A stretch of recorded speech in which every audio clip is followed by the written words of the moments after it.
Hello student, good morning.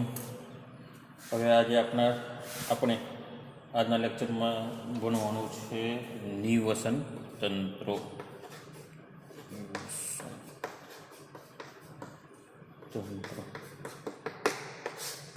તો નિવસન તંત્રની અંદર નિવસન તંત્ર એટલે શું? તો નિવસન તંત્ર એટલે વિશિષ્ટ અને ઓળખી શકાય એવા ભૂદ્રશ્યવાળો પ્રદેશ, જેમ કે જંગલ, ઘાસના મેદાન, પછી રણ, જલપ્લાવિત જમીન અથવા દરિયા કિનારાનો વિસ્તાર. તો નિવસન તંત્રની પ્રકૃતિનો આધાર તેની ભૌગોલિક સ્થિતિની લાક્ષણિકતાઓ, જેમ કે પહાડીઓ, પર્વતો, સપાટ જમીનો, નદીઓ, સરોવરો, દરિયાકાંઠાના વિસ્તારો કે દ્વીપો વગેરેની ઉપર રહેલો હોય છે. અને આબોહવાની પરિસ્થિતિઓ પણ એને નિયંત્રિત કરે છે, જેમ કે વિસ્તારના સૂર્યપ્રકાશનું પ્રમાણ, ઉષ્ણતામાન અને વરસાદનું પ્રમાણ. પછી વિસ્તારની ભૌગોલિક જલીય આબોહવા અને માટીની લાક્ષણિકતાઓ એ એના અજૈવિક ઘટકોની રચના કરે છે. આ લાક્ષણિકતાઓ એવી પરિસ્થિતિઓ સર્જે છે જે એ વિસ્તારને અનુકૂળ એવી વિશિષ્ટ વનસ્પતિઓ અને પ્રાણીઓના સમૂહોને આધાર આપે છે, જેમની ઉત્ક્રાંતિની પ્રક્રિયાઓ વિશિષ્ટ પરિસ્થિતિઓ દરમિયાન પેદા કર્યા છે.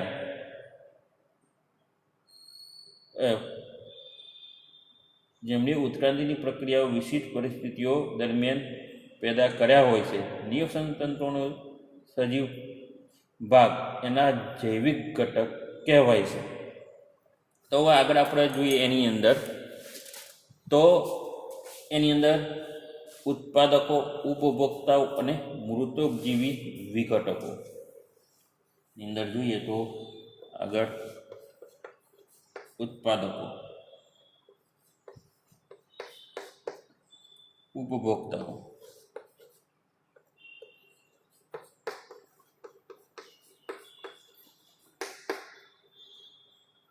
અને મૃતોપજીવી.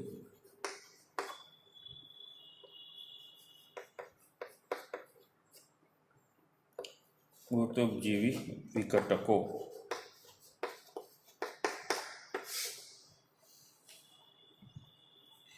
તો આની અંદર જે આ બધું ઉત્પાદકો, ઉપભોક્તાઓ, મૃતોપજીવી, આ બધું આગળના ધોરણમાં તમે શીખી ગયા છે અને એ જ લખવાનું હોય છે. આ તો તમારે આ સેમ 1 ની અંદર તેનું શું થતું હોય છે, એક પુનરાવર્તન જેવું છે.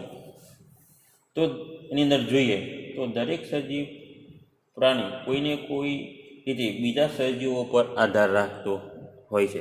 કોઈનું કોઈ પ્રાણી અથવા સજીવ આના પર બીજા કોઈ સજીવ પર આધાર રાખતું હોય છે. વનસ્પતિ એ શાકાહારી પશુઓનો ખોરાક હોય છે અને પછી તે પશુ માંસાહારી પશુઓનો ખોરાક બને છે. આ રીતે નિવસન તંત્રમાં જીવ માટે ખાદ્યના અનેક સ્તરો હોય છે. જેમ કે મનુષ્ય હોય તો એના જીવવા માટે કોના પર આધાર રાખવો પડે? તો વનસ્પતિઓ. અને નોન વેજીટેરિયન હોય તો પશુઓ પર આધાર રાખવો પડતો હોય છે. જ્યારે પશુઓને કોના પર આધાર રાખવો પડતો હોય છે? તો વનસ્પતિઓ પર. જંગલી પ્રાણીઓ હોય તો બીજા પ્રાણી પર આધાર રાખવો પડતો હોય છે. આ રીતના નિવસન તંત્રમાં જીવ માટે આવા ખાદ્યના એટલે ખોરાકના અનેક સ્તરો હોય છે. ફૂગ જેવા અનેક સજીવો માત્ર મૃત પ્રાણીઓ અને અજૈવિક સામગ્રીઓ પર જ જીવવા માટે આધાર રાખે છે. હવે એમાં જોઈએ તો ફૂગ જેવા જે નાના સૂક્ષ્મ જીવો હોય છે એ જીવન જીવવા માટે કોના પર આધાર રાખે? તો જે મૃત થઈ ગયેલા પ્રાણી હોય અથવા મૃત થઈ ગયેલો જો કોઈ જીવ હોય એની ઉપર આધાર રાખે છે, અથવા જે અજૈવિક એટલે કે જેમાં જીવ ન હોય તેવી સામગ્રીઓ પર આધાર રાખે છે. તો નિવસન તંત્રમાં વનસ્પતિઓ ઉત્પાદકોનું કામ કરતી હોય છે. તો વનસ્પતિને શું કહેવામાં આવે? ઉત્પાદકો. વનસ્પતિ શું છે? ઉત્પાદકો. નિવસન તંત્રમાં વનસ્પતિ એ ઉત્પાદકો તરીકે કામ કરતી હોય છે, કારણ કે તે સૂર્યની ઉર્જાનો ઉપયોગ કરીને પોતાનું ભોજન બનાવે છે. એટલે વનસ્પતિ કોઈ બીજા ઉપર આધાર રાખતી નથી, કોઈ જીવ ઉપર આધાર નથી રાખતી. એ શું કરે છે? તો સૂર્યની ઉર્જાનો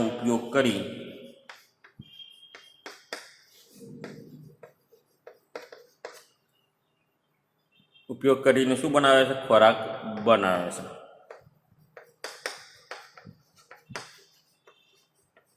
કારણ કે એ કોઈ વન્ય પ્રાણી પર આધાર રાખતી નથી. જંગલોમાં આ વનસ્પતિઓના જીવોના વિવિધ સમૂહો વિકસે છે. સમુદ્રમાં એવા પ્રાણીઓમાં નાની શેવાળથી માંડીને મોટી સમુદ્રી વનસ્પતિઓ સુધીના જીવોના આની અંદર સમાવેશ થતો હોય છે. તો શાકાહારી પ્રાણીઓ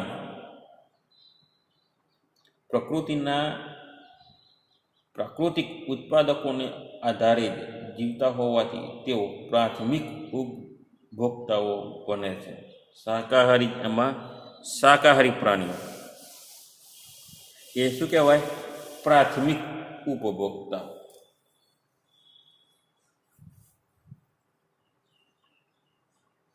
એટલે કે શાકાહારી પ્રાણીઓ શું કરે છે? એ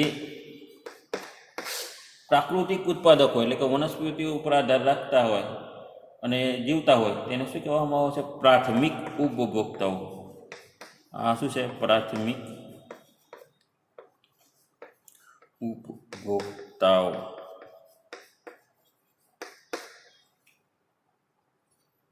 જંગલમાં આવા પ્રાણીઓમાં જંતુ, જીવડા, ઉભયચર પ્રાણીઓ, સરીસૃપ, પક્ષીઓ અને સસ્તન પ્રાણીઓનો સમાવેશ થાય છે.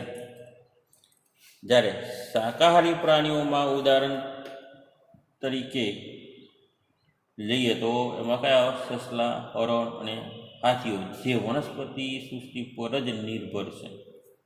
તો શાકાહારી પ્રાણીઓ લઈએ તો એમાં કયા આવે? તો સસલા, પછી હરણ, પછી છે હાથી. આના પર રાખે છે? ફક્ત વનસ્પતિ પર જ આધાર રાખે છે.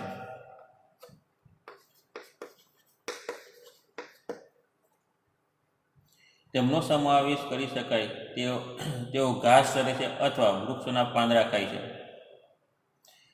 પણ તૃણ પ્રદેશમાં પણ શાકાહારીઓ પ્રાણીઓ રહે છે જે ઘાસ પર જ નભે છે. તૃણ પ્રદેશમાં પણ જે શાકાહારી હોય છે આના પર આધાર રાખે છે? ફક્ત ઘાસ પર જ આધાર રાખતા હોય છે. ઉદાહરણ તરીકે જોઈએ તો કાળિયા, અર્ધશુષ્ક પ્રદેશમાં ચિંકારા અથવા ભારતીય હરણો જેવી પ્રજાતિઓ હોય છે. ઉદાહરણ તરીકે જોઈએ તો કયા કહેવાય? તો કાળિયા. અર્ધશુષ્ક પ્રદેશોમાં તો ચિંકારા અથવા ભારતીય હરણો જેવી જે પ્રજાતિઓ છે એ આ સૂકા ઘાસ ઉપર આધાર રાખતી હોય છે. સમુદ્રમાં નાની નાની માછલીઓ, શેવાળો અને બીજી વનસ્પતિઓ ખાઈને જીવે છે. સમુદ્રમાં જે વસતા જીવો છે એટલે કે જે માછલીઓ છે તો એ કઈ વનસ્પતિ ખાય? તો શેવાળ અને બીજી વનસ્પતિઓ ખાઈને એ માછલીઓ જીવતી હોય છે. એનાથી ઊંચા ખાદ્ય સ્તરે માંસાહારી પ્રાણીઓ આવે છે, જે દ્વિતીય નંબરે આવતા ઉપભોક્તાઓ છે. કયા? માંસાહારી પ્રાણીઓ. માંસાહારી પ્રાણીઓ એ કયા છે? દ્વિતીય ઉપભોક્તાઓ.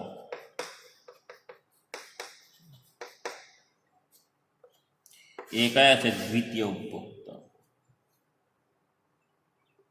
તેઓ શાકાહાર જીવોની ઉપર નભે છે.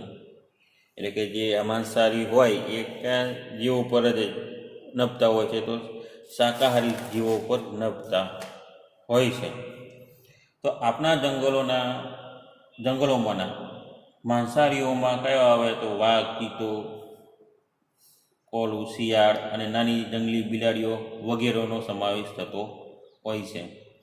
તો સમુદ્રમાં માંસાહારી માછલીઓ બીજી માછલીઓ કે સમુદ્રી પ્રાણીઓને ખાઈને જીવે છે. એ જ રીતના જે જળચર પ્રાણીઓ છે, એટલે કે દરિયામાં રહેતા માછલીઓ, દરિયામાં રહેતી માછલીઓ બીજી નાની માછલીઓને ખાઈને જીવતી હોય છે, અથવા બીજા નાના સમુદ્રી જીવો ઉપર એ માછલીઓ નભતી હોય છે, અથવા એને ખાઈને એ જીવતી હોય છે. સમુદ્રમાં રહેવાવાળા પ્રાણીઓમાં કદમાં અતિ સૂક્ષ્મ પ્રાણીઓથી માંડીને વ્હેલ જેવા વિશાળ સસ્તન પ્રાણીઓનો સમાવેશ થાય છે. તો એની અંદર માંસાહારી પ્રાણીઓની અંદર તો સમુદ્રમાં રહેતા કયા પ્રાણીઓનો સમાવેશ થાય તો અતિ સૂક્ષ્મ પ્રાણીઓથી માંડીને એની અંદર મોટી વ્હેલ માછલી સુધીના બધા જ પ્રાણીઓનો સમાવેશ થતો હોય છે. વિઘટકો અથવા મૃતોપજીવીઓ એ નાના પ્રાણીઓ જેવા કે અળસિયા, કીટકો, જીવાણુઓ અને ફૂગ જેવા સજીવ સમૂહોનો સમાવેશ થાય છે. હવે વિઘટકો અથવા મૃતોપજીવો એની અંદર શાનો સમાવેશ થાય તો અળસિયા છે, કીટકો, જીવાણુઓ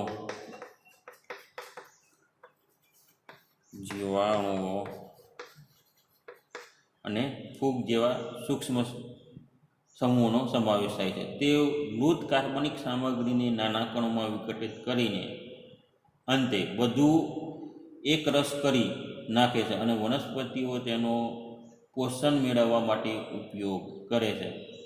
એટલે કે આ જે નાના જીવાણુઓ, કીટકો, ફૂગ છે શું કરે છે, જે મૃતપ્રાય પ્રાણી હોય એટલે કે જે મૃત્યુ પામેલું પ્રાણી હોય એને નાના નાના કણોમાં વિભાજિત કરે, કે મૃત કાર્બનિક કણોમાં એનું વિઘટન કરીને એને એક રસ કરી નાખે છે. પછી એ એક રસનો વનસ્પતિઓ ખાતર તરીકે પણ ઉપયોગ કરી શકતી હોય છે. આ રીતે વિઘટન એ પ્રકૃતિની એક અત્યંત મહત્વની જીવન ઉપયોગી પ્રક્રિયા છે, કારણ કે તેના વિના બધા જ પોષક તત્વો મૃત સામગ્રીમાં બંધાયેલા રહી જાય છે અને કોઈ પણ નવો જીવ પેદા ન થઈ શકે. હવે મોટાભાગના નિવસનતંત્રોના માળખા ખૂબ જ જટિલ હોય છે, એટલે બધા અટપટા હોય છે અને એમાં વિભિન્ન પ્રજાતિઓના પ્રાણીઓ મોટી સંખ્યા ધરાવતા હોય છે. પ્રજાતિઓથી સમૂહ એવા ઉષ્ણકટિબંધના નિવસનતંત્રમાં, જેમ કે આપણા દેશમાં જોઈએ તો માત્ર થોડીક જ પ્રજાતિઓ સર્વસામાન્ય હોય છે, જ્યારે અધિકાંશ પ્રજાતિઓના પ્રાણીઓની સંખ્યા એની સરખામણીએ ઘણી ઓછી હોય છે. વનસ્પતિઓ અને પ્રાણીઓની કેટલીક પ્રજાતિઓ અત્યંત દુર્લભ હોય છે અને તે બહુ જ ઓછા સ્થાનોમાં જોવા મળે તેમને તે ક્ષેત્રની સ્થાનિક પ્રજાતિઓ કહેવામાં આવે છે. જ્યારે માનવીય પ્રવૃત્તિઓ આ નિવસનતંત્રોના સંતુલનમાં ફેરફાર કરે છે તો તેમાં ખલેલ પહોંચાડે છે, ત્યારે એવા ફેરફારોના કારણે ઘણીવાર કેટલીક દુર્લભ એવી વિશિષ્ટ પ્રજાતિઓનો વિલોપ થઈ જાય છે, એટલે કે નાશ થાય છે. એટલે કે જે આ નિવસનતંત્ર છે એમાં જ્યારે મનુષ્ય કે કોઈ પણ સજીવ ખલેલ પહોંચાડે છે, એટલે કે એના ફેરફાર કરવાનો પ્રયત્ન કરે છે, ત્યારે કેટલીક એવી દુર્લભ પ્રજાતિઓનું શું થતું હોય છે, વિનાશ થઈ જતો હોય છે. જ્યારે આવું વિશાળ પાયે વહેંચાયેલી ન હોય એવી કોઈ સ્થાનિક પ્રજાતિની સાથે થાય છે, ત્યારે તેનું હંમેશાના માટે નિકંદન નીકળી જાય છે. એટલે કે એવી કોઈ પ્રજાતિઓ હોય છે જે સદાકાળ માટે શું થતી હોય છે, લુપ્ત થઈ જાય ત્યારે તેનું હંમેશા શું થતું હોય છે, નિકંદન નીકળી જતું હોય છે. એટલે કે એ પ્રજાતિ શું થઈ જાય છે, લુપ્ત થઈ જાય છે અને એનો સદાને માટે શું થઈ જતું હોય છે, વિનાશ થઈ જતો હોય છે. હવે આપણે જોઈએ તો આગળ આહાર શૃંખલાના પ્રકારો અથવા આહાર ઝાડ અથવા નિર્વસન તંત્રના પિરામિડો.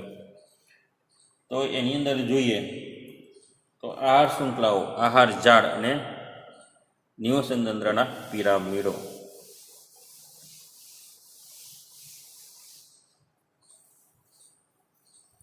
આમાં આગળ જોઈએ આહાર શૃંખલાઓ, આહાર ઝાડ,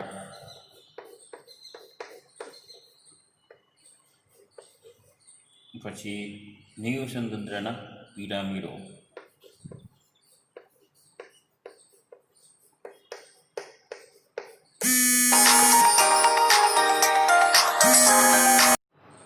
નિવસન તંત્રના પિરામિડો.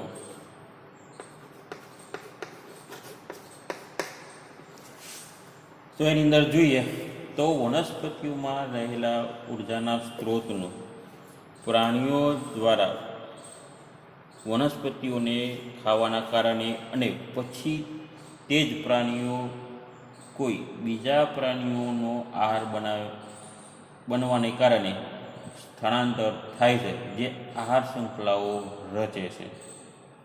આ શૃંખલા કેવી રીતના રચાય? તો વનસ્પતિમાં જે રહેલા ઉર્જા સ્ત્રોતનું શું કરે, પ્રાણીઓ દ્વારા વનસ્પતિઓને ખાવાના કારણે બને. હવે એટલે કહેવાનો મતલબ કે જોઈએ તો વનસ્પતિ શું કરે, સૂર્ય ઉર્જા દ્વારા પોતાનું ખોરાક બનાવે. એટલે કે વનસ્પતિ સૂર્ય ઉર્જા ઉપર આધાર રાખે. એટલે કે પછી એ વનસ્પતિને કોણ ખાય છે? પ્રાણીઓ ખાય. પછી એ પ્રાણી કોના ખાય? બીજા પ્રાણીના ખાય. એમ આ આખી આહાર શૃંખલા ચાલતી હોય છે. એટલે કે પ્રાણીઓ કોઈ બીજા પ્રાણીઓનો આહાર બનવાને કારણે એનું શું થાય છે? સ્થળાંતર થાય છે, જેને શું કહેવામાં આવે છે? આહાર શૃંખલા કહેવામાં આવે છે. તો ઉર્જાના દરેક સ્થળાંતર વખતે ઉર્જાનો એક મોટો ભાગ ગરમી રૂપે નાશ પામે છે. તો આ આહાર શૃંખલાનો એકબીજાથી અલગ નથી હોતી, પરંતુ તે બધી જ શૃંખલાઓ પરસ્પર આંતર સંબંધિત હોય છે. તો આ રીતે બનતી પરસ્પર સંકલિત વ્યવસ્થાને આહાર ઝાડ કહે છે. હવે આહાર ઝાડ દરેક સ્તરને આહાર સ્તર કહેવાય. આહાર ઝાડના દરેક સ્તરને શું કહેવામાં આવે છે? આહાર સ્તર કહેવામાં આહાર સ્તર કહેવામાં આવે છે. તો આ બધા આહાર સ્તર સાથે મળીને એક પરિસ્થિતિક પિરામિડની રચના કરે છે. હવે એની અંદર આપણે જોઈએ પહેલું આહાર શૃંખલા. એની અંદર જોઈએ પહેલા હવે આહાર શૃંખલાઓ. તો એની અંદર જોઈએ તો પ્રકૃતિનું સૌથી સ્પષ્ટ દેખાઈ આવે એવું પાસું એ છે કે ઉર્જાનું એક સજીવ તંત્ર પાસેથી બીજા સજીવ તંત્ર પાસે સ્થળાંતરણ થવું જ જોઈએ. એટલે કે એક સજીવનું બીજા સજીવ પાસે શું થવું જોઈએ? સ્થળાંતર થવું જોઈએ. જ્યારે શાકાહારી સજીવો વનસ્પતિને ખાય છે ત્યારે તેની ઉર્જા તે પ્રાણીઓને મળી જાય છે. એટલે જોઈએ તો શાકાહારી જ્યારે સજીવો વનસ્પતિને ખાય ત્યારે એને શું મળતી હોય છે? શક્તિ અથવા ઉર્જા મળતી હોય છે.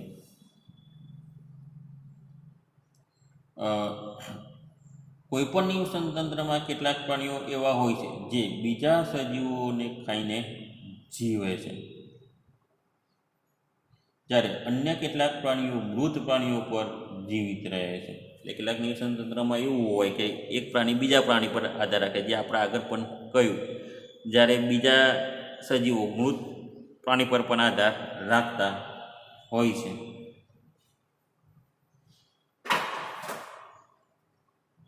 તો આ મૃત સામગ્રી પર નભતા જીવો મૃત પક્ષી આહાર શૃંખલા બનાવે છે.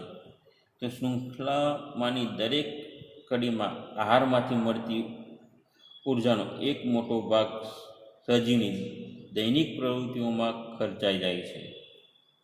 દરેક શૃંખલાને મોટે ભાગે એવી 4 કે 5 કડીઓ હોય છે. તેમ છતાં એવું હોઈ શકે કે કોઈ એક જ પ્રજાતિનો સંબંધ બીજી અનેક પ્રજાતિઓની મોટી સંખ્યા સાથે પણ હોય. હવે આગળ જોઈએ તો આહાર જાળ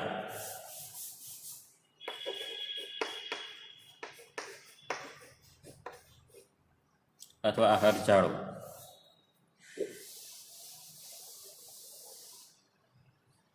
તો આહાર જાળની અંદર જોઈએ તો એક નિવસન તંત્રમાં બહુ મોટી સંખ્યામાં પરસ્પર સંકળાયેલી શૃંખલાઓ સમાયેલી હોય છે, જે સાથે મળીને આહાર જાળની રચના કરે છે.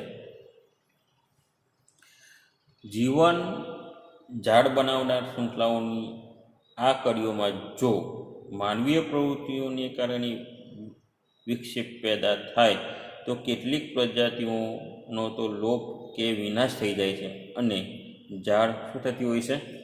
તૂટી જતી હોય છે.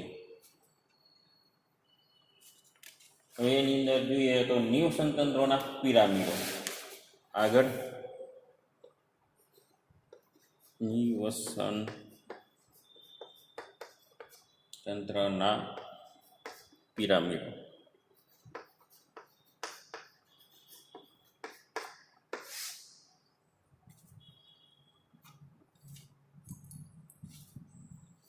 તો કોઈ એક નિવસન તંત્રમાં લીલી વનસ્પતિઓ જે પ્રકૃતિ ઉત્પાદકો છે તે સૂર્યપ્રકાશમાંથી સીધી ઉર્જા મેળવીને તેને ખાદ્ય દ્રવ્યોના બદલે છે. આવી વનસ્પતિઓની મોટી સંખ્યા મળીને આપણા આહાર પિરામિડનું મૂળભૂત અથવા સૌથી પહેલું પાયાનું ખાદ્ય સ્તર બનાવે છે. ત્યાર પછી આવી વનસ્પતિઓને ખાનાર શાકાહારી પ્રાણીઓ ખાદ્ય સ્તરના પિરામિડમાં બીજે નંબરે આવે છે અને તેઓ પ્રાથમિક ઉપભોક્તા કહેવામાં આવે છે. તો માંસભક્ષી પ્રાણીઓ કે જે શાકાહારી પ્રાણીઓ ખાઈને જીવે છે અથવા નભે છે, તે પિરામિડનું ત્રીજું ખાદ્ય સ્તર બનાવે છે અને તેઓ માધ્યમિક ઉપભોક્તા કહેવામાં આવે છે. એટલે તેમને માધ્યમિક ઉપભોક્તાઓ કહેવામાં આવતા હોય છે. માત્ર થોડા જ પ્રાણીઓ પિરામિડનું ત્રીજું ખાદ્ય સ્તર બનાવે છે. તે માંસભક્ષી પ્રાણીઓનું બનેલું હોય છે. પિરામિડનું ત્રીજું જે છે સ્તર એ શાનું બનેલું હોય છે? તો માંસભક્ષી પ્રાણી, એટલે કે માંસ ખાતા પ્રાણીઓનું બનેલું હોય છે અને તે આહાર પિરામિડમાં સૌથી ઉપર શિખર પર હોય છે. આ રીતે સજીવ પ્રાણીઓ દ્વારા ઉર્જાનો વપરાશ થાય છે અને ઉર્જાનો પ્રવાહ નિવસન તંત્રના પાયાથી શિખર તરફ વહ્યા કરે છે. હવે આગળ જોઈએ તો નિવસન તંત્રની અંદર જંગલના નિવસન તંત્રમાં હવે આગળ જોવાનું છે. જંગલના નિવસન તંત્રો. જંગલો વિશે આપણે આગળ થોડું ઘણું જોઈ ગયા હતા. જંગલો વિશે આપણે આગળ પણ થોડું ઘણું ભણી ગયા. જંગલના નિવસન તંત્રો. તો જંગલના નિવસન તંત્રોની અંદર જોઈએ તો વનસ્પતિના સમૂહોથી જંગલ રચાય છે. વનસ્પતિ બધી ભેગી થઈને શું બનાવે છે? જંગલ બનાવે છે. એની સંરચના મુખ્યત્વે એટલે કે એની રચનામાં શું આવેલું હોય તો વૃક્ષો, વડવાઈઓ અને ઝાડ ને ઝાખરાઓ, વેલાઓ, પછી ભોયતળિયાની વનસ્પતિઓ અને વગેરે ભેગું થઈને શું બનાવતું હોય છે? જંગલો બનાવે છે. તો આ બધી વનસ્પતિઓનું આખા જંગલમાં શું છે? પોતાનું વર્ચસ્વ હોય છે.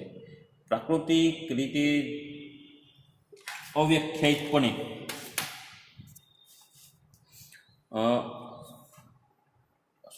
પ્રાકૃતિક રીતે જ અવ્યવસ્થાપિતપણે ઉગેલું વન સુવ્યવસ્થિત ક્રમમાં રોપેલા વૃક્ષોથી બહુ જુદું દેખાય છે.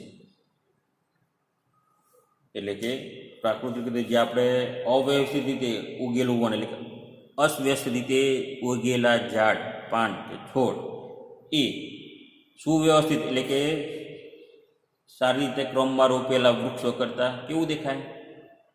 અલગ દેખાતું હોય છે, એટલે અલગ જુદું તરી આવતું હોય છે.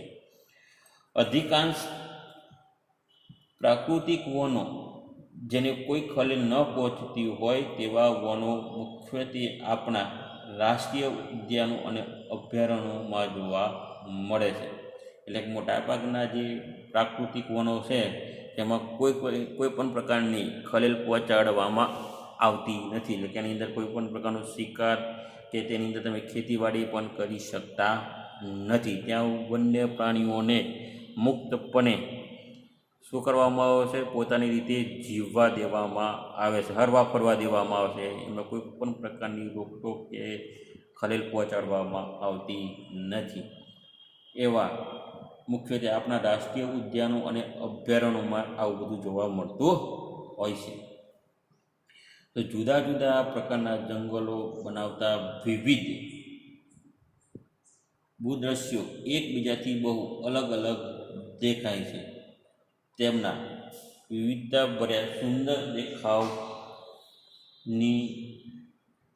લાક્ષણિકતાઓ એ જોનારને મુક્ત કરી દે એવા કુદરતનો એક ભાગ છે. વિભિન્ન પ્રકારના વનો તેમાં એવા નિવાસોની રચના કરે છે જેની સાથે તેની પ્રાણી પ્રજાતિઓ અનુકૂલન સાધી લે છે.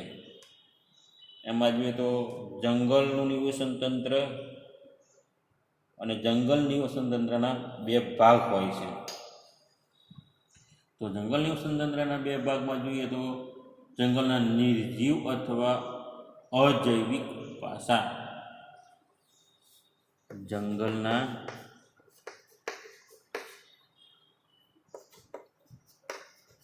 નિર્જીવ અથવા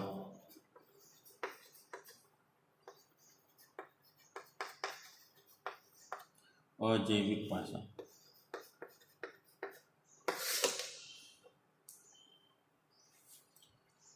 તો એની અંદર જોઈએ તો જે તે સ્થળની અજૈવિક અવસ્થાઓ પરિસ્થિતિ પર જંગલનો પ્રકાર આધાર રાખે છે. એટલે કે જે તે સ્થળની અજૈવિક પરિસ્થિતિ ઉપર શું છે? જંગલનો આધાર રાખે છે. પહાડ અને પહાડીઓ ઉપરના જંગલો નદીની ખીણોના જંગલો કરતાં જુદા હોય છે. જે તે જગ્યાનું વિષુવવૃત્તીય અંતર, તેની ઊંચાઈ અને એ વિસ્તારની માટીનો પ્રકાર, તેનું સ્થાનિક તાપમાન અને વરસાદનું પ્રમાણ આ બધું જ જે તે વિસ્તારની વનસ્પતિઓના પ્રકાર વગેરે નક્કી કરે છે. એટલે કે કહેવાનો મતલબ કે પહાડ ઉપર અને પહાડની આજુબાજુ આવેલા જંગલો અને નદી અથવા ખીણોના જંગલો કરતાં કેવા હોય છે? જુદા હોય છે. એ કઈ રીતના આધાર નક્કી કરે?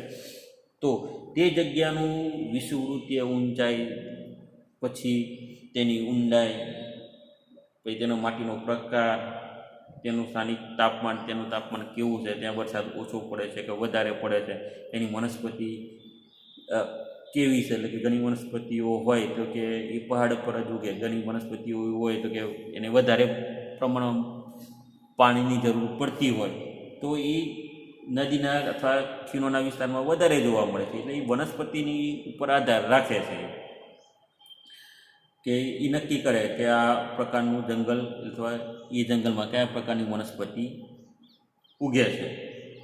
તો જંગલના સજીવ અથવા જૈવિક પાસા જોઈએ. હવે જંગલના સજીવ અથવા જૈવિક પાસા જોઈએ તો દરેક જંગલોના પ્રકાર મુજબ ચોક્કસ પ્રકારની વનસ્પતિઓ અને પ્રાણીઓનો સમુદાયો એ વિસ્તારમાં રચાય છે. જંગલના સજીવ અને જૈવિક પાસાની અંદર ના સજીવ અથવા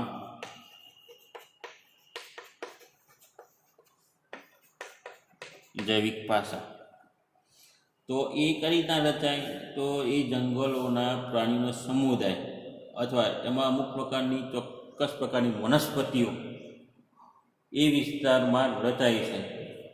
દાખલા તરીકે શંકુ આકારના ફળ આપનાર વૃક્ષો હિમાલય ક્ષેત્રમાં જ જોવા મળે છે. પછી ચેરના વૃક્ષો નદીઓના મુક્ત ત્રિકોણ પ્રદેશમાં જ જોવા મળે છે. દાખલા તરીકે તમે જોયું કે શંકુ આકારના જે છે આ વૃક્ષો ક્યાં જોવા મળે? તો હિમાલય ક્ષેત્રમાં જ જોવા મળે છે. પછી તમે અહીંયા ગીરના જંગલમાં જોવા જાઓ તો આ પ્રકારના વૃક્ષો જોવા મળે નહીં. હિમાલય જે ઠંડીય પર્વત છે ત્યાં આજુબાજુ આ પ્રકારના વૃક્ષો જોવા મળે છે. પછી ચેરના વૃક્ષો નદીઓના મુક્ત ત્રિકોણ પ્રદેશમાં જ જોવા મળે છે. પછી કાંટાળા વૃક્ષો થોર વગેરે શુષ્ક પ્રદેશમાં, એટલે કે જ્યાં ઓછું વરસાદ પડતો હોય એટલે રણ વિસ્તાર જેવા એવા પ્રદેશોમાં જ એ ઉગતા હોય છે. પછી હિમદીપડા હિમાલય પ્રદેશમાં જ જોવા મળે છે. જ્યારે દીપડા અને વાઘ ભારતના બાકીના જંગલોમાં વસે છે. જ્યારે હિમદીપડા ક્યાં હોય છે? એ હિમાલય પ્રદેશમાં જોવા મળતા હોય છે. જ્યારે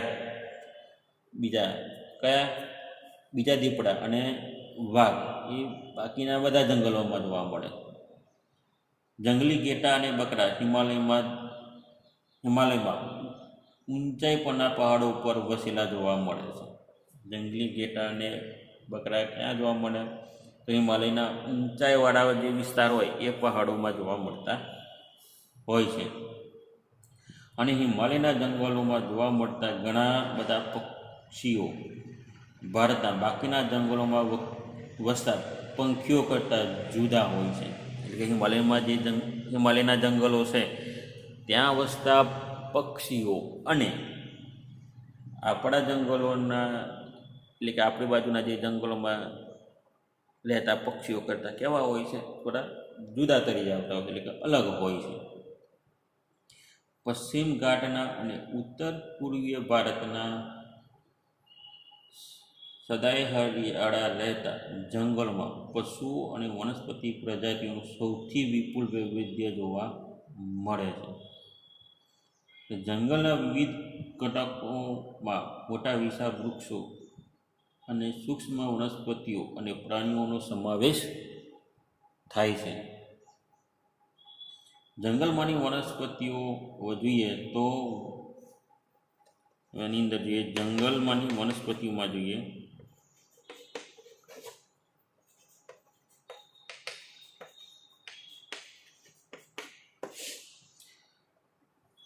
તો વૃક્ષો, ઝાડી ઝાંખરાઓ, પછી વેલાઓ, ઘાસ અને જડીબુટ્ટીઓનો સમાવેશ એની અંદર થતો હોય છે. એમાં જોઈએ તો ફૂલોવાળી પ્રજાતિઓ અને ફૂલો વગરની વનસ્પતિની પ્રજાતિઓનો સમાવેશ જંગલોની અંદર થતો હોય છે. જેમ કે ભીની જગ્યામાં પેદા થતી એક વનસ્પતિ, પછી વાડ પર ચડતા વેલાઓ, શેવાળ અને દરિયાઈ ઘાસ, આ બધાનો સમાવેશ જંગલોની વનસ્પતિની અંદર થતો હોય છે. જંગલમાંના પ્રાણીઓ